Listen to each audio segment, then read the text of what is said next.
Who would have thought? Who could have imagined a world shut down, overtaken by a virus, a world filled for days, weeks, months, years by fear, by confusion, by separation and loneliness?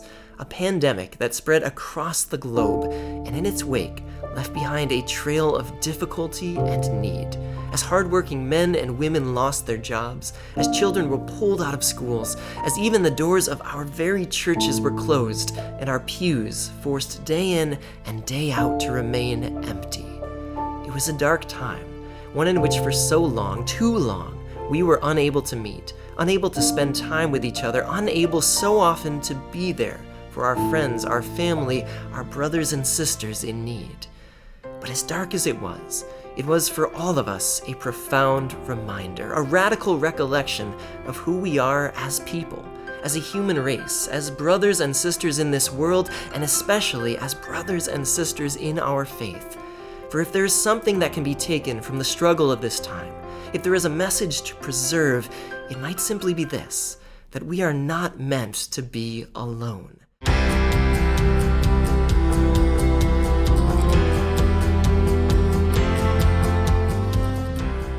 We are not built to be cooped up at home, not intended to be bound by the inability to embrace one another or even breathe the same air. We are not created to be detached and separate and singular, but to be together. Together in relationship, together to help and care and serve and love, together as the big, full, beautiful body of Christ.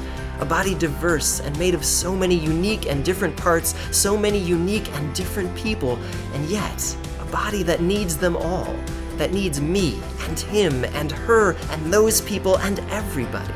A body that needs all of them and that right now needs you.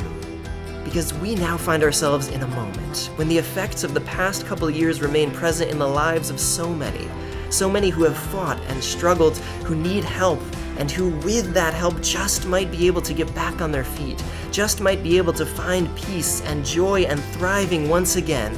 And the Archbishop's annual appeal is hoping to give that to them. As has been the case for so many years, the Archbishop is hoping to provide help to those in need. He's hoping to provide for our seminarians and retired priests, our churches and groups and schools. He's hoping to help those who have struggled, those who have felt detached and abandoned, those who need the strength of the body of Christ. He is hoping to support acts of mercy and charity and love, but he can't do it alone. Because as we've learned, alone is not how we're meant to live, not how we're meant to be. Alone is not the way in which we can best help others. Alone is not how we can upend the problems of our world. No, that doesn't happen, can't happen alone, but only together. So throughout this year ahead, each month we hope to share with you stories of care, stories of strength, stories of just how powerful this appeal can be when we come together to support and love one another. And as we do that, we invite you to join the Archbishop, the Archdiocese of Hartford, and all of us in helping those who need that connection, who need that cooperation, who need you. Because we've seen what it's like when we're all alone.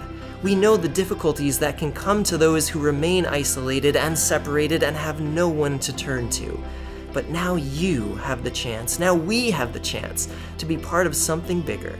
Part of a shot in these months ahead to cherish every blessed opportunity we have to meet people, to meet them together, to work together, to serve together, to pray together, to give together. Because this year, 2022, in our lives, in our church, and in the Archbishop's annual appeal, we will be stronger together.